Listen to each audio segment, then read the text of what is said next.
Hello guys, আসসালামু আলাইকুম। আমি একটা ফোন নেব, ফোনের দোকানেও গিয়েছি। ভিভো V50e নিয়েছি। সেটটা খুব সুন্দর সেট।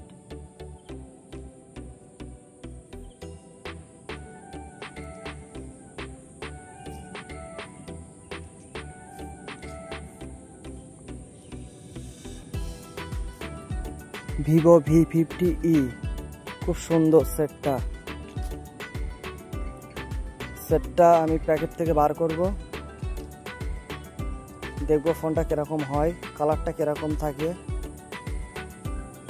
একটা ফোন নেওয়ার ইচ্ছা ছিল, ফোনটা নিয়েও নিয়েছি। আগে একটা ফোন ছিল, ফোনটার ভিডিওটা অতটা ভালো হতো না,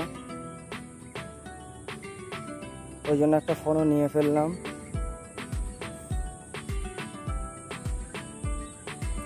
আশা করা যায় ফোনটা খুব সুন্দর হবে।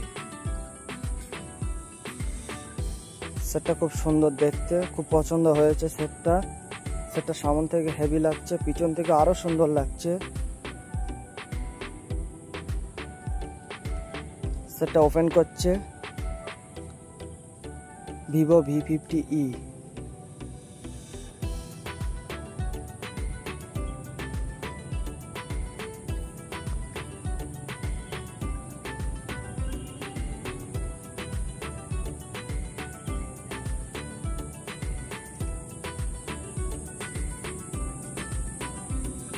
সেটটা ওপেন হয়ে গেছে প্রায়।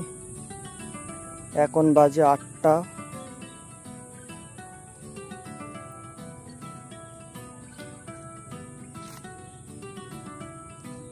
একটা ফর্মে সই করতে হলো আমার, ফোনটা ডকুমেন্টসের জন্য। খুব সুন্দর সেট।